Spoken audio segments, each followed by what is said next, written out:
Bonjour à vous la compagnie. Aujourd'hui, on va parler d'Internet. C'est quand même grâce à ça qu'on peut interagir. C'est plutôt cool, hein, non? De me voir à des kilomètres de moi. En plus, cette vidéo, elle est programmée. C'est-à-dire que je peux l'enregistrer et choisir le jour et l'heure de sa sortie. À l'heure précise. Ouh là là là là, que c'est fou! Déjà, Internet, c'est quoi? C'est le réseau informatique mondial qui rend accessible des services divers et variés. En gros, quoi. Son ancêtre, c'est ARPANET. Pas Arbalète, hein. Mort en 90 et remplacé par Internet dès 91. Devenu public grâce à Tim Berners-Lee. C'est ce monsieur-là. Tu sais le www et HTML? Bah, c'est ce gars-là. En 2014, la barre du milliard d'ordinateurs connectés a été dépassée. Oh, ce truc de fou. Alors à la base, c'est pour créer, échanger le savoir et tout, hein. Sauf qu'aujourd'hui, comment te dire, il y a un peu de caca dans les réseaux, ouais. Bon, il y a tout et rien. Il y a des trucs cool, ça te permet d'acheter des trucs chez toi en quelques clics, juste en étant le boule sur ton canapé. Mais t'as aussi le truc un peu dark, tu sais, piratage et tout. C'est comme dans tout, il y a toujours du cool et du moins cool. À la base, on pensait que ça allait aider plein de monde, que ça connecterait les connaissances, mais bon. D'ailleurs, une histoire qui m'a beaucoup touché, celle d'Aaron Swartz, jeune américain qui s'est suicidé à l'âge de 26 ans. Il a beaucoup œuvré et milité pour un Internet libre. Et depuis gamin, il rêvait d'un Internet gratuit pour le partage. Il voulait rendre accessible aux gens les plus pauvres. Il n'arrivait pas à comprendre pourquoi des sites de savoir étaient payants et pourquoi on était autant tracés. Pour te donner une petite idée du gars, c'est lui qui a créé l'ancêtre de Wikipédia. Petit détail, il avait 13 ans. Comme à mon habitude, je vais vous mettre en lien en dessous un livre qui retrace son histoire, écrit par Flore Vasseur que j'ai eu la chance de rencontrer. Ce livre, c'est Ce qu'il reste de nos rêves. Très bien écrit et on a l'impression d'y être. De plus, je vous mets en lien un documentaire réalisé par le meilleur ami d'Aaron qui explique sa vie et sa descente aux enfers quand les services secrets américains ont commencé à le poursuivre, lui mettre la pression car il gênait trop à dire qu'on était trop surveillés sur Internet. Alors allez lire ce livre et regardez ce documentaire, c'est bien réel et c'est extra. On doit bien lui rendre ce qu'il nous a donné. En plus de ça, grâce à son combat, des lois pour notre anonymat sur Internet ont été votées. Il a fait changer les choses. Moi, ce qui me flingue le plus sur Internet, c'est les publicités ciblées. C'est pas fou ça? Tu vois de quoi je parle? Par exemple, tu viens de mater tranquillement tes cadeaux de Noël et toute la semaine, on va te proposer des produits similaires. Oui, c'est de ça dont je parle. Tu sais, c'est comme si tu passes chez un commerçant, t'hésites sur un produit et toute la semaine, il vient sous ta fenêtre te dire « Eh oh, regarde le produit, viens l'acheter !» Jusqu'au jour où tu craques. Et ça s'explique par les cookies. En gros, tu acceptes que le site web récolte tes données. Mais du coup, ils ont appelé ça cookies, c'est plus mignon.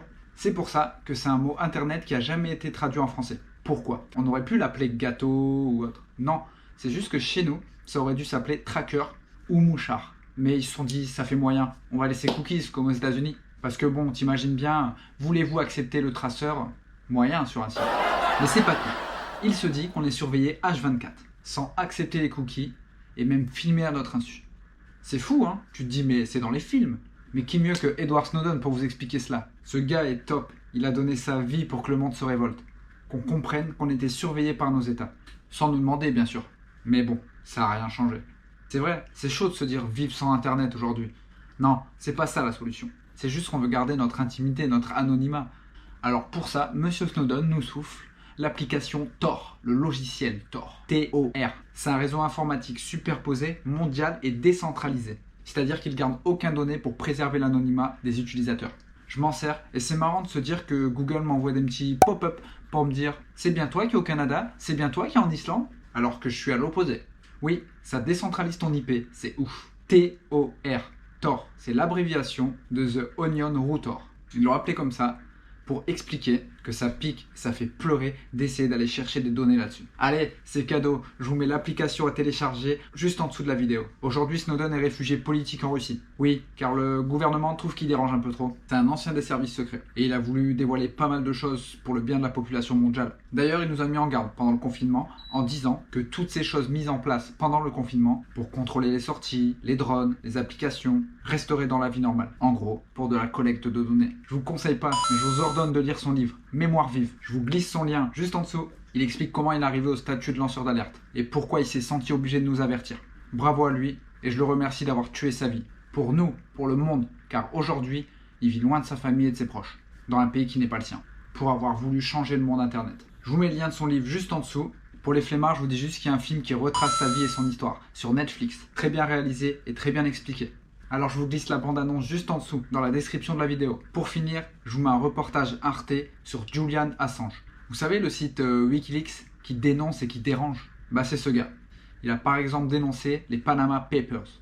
Plus de 11 millions et demi de documents confidentiels détaillant des informations sur plus de 214 000 sociétés offshore, ainsi que les noms des actionnaires et des sociétés. Et ben, c'est lui. Aujourd'hui, il doit se protéger de beaucoup de gouvernements. Il est devenu embêtant. Aujourd'hui, il est emprisonné dans une prison de haute sécurité. Oh là là, je commence à avoir l'impression qu'on dit plus trop ce qu'on veut dans ce monde. En gros, pour ma part, je trouve qu'Internet, c'est une belle révolution et une très belle invention, quand on le prend pour les bonnes choses. Par exemple, pouvoir échanger en famille, en visio, pendant ce confinement, je pense que ça n'a pas de prix. Et c'est fou de se dire qu'on peut faire ça. Moi qui ai connu les Nokia 3310, où je défonçais tout au Snake. Trêve de plaisanterie.